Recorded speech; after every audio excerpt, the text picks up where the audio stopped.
Eski sokaklardan geçtim, bizim mahalleden geçtim. Gülüm seni hatırladım,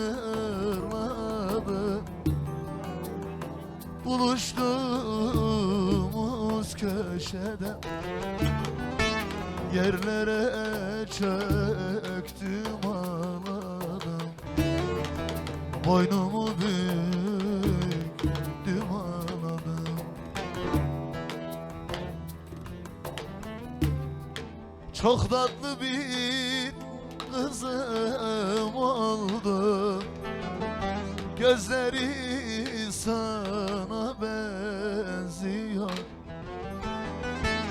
İsmini veremedim de o çok zoruma gidiyor. Çok tatlı bir kızım oldu, gözleri sana benziyor. İsmini veremedim de o çok zoruma gidiyor.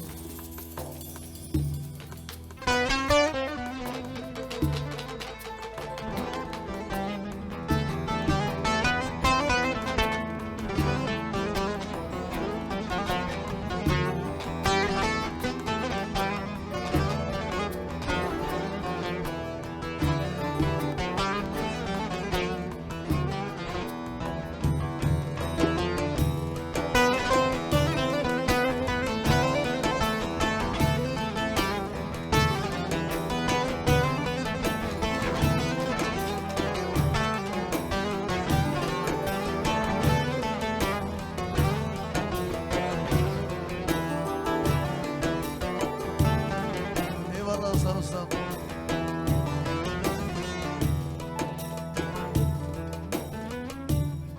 Yeni yeni ev yapılmış, yeni yeni ev yapılmış.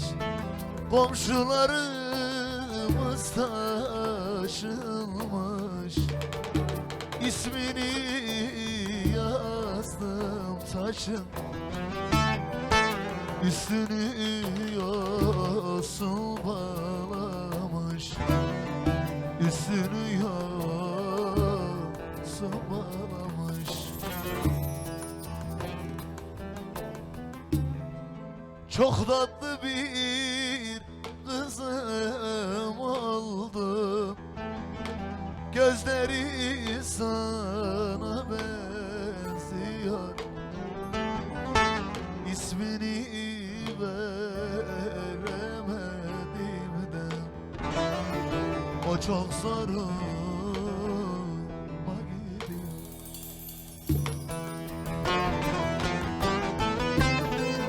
Çok tatlı bir kızım oldu, gözleri sana benziyor.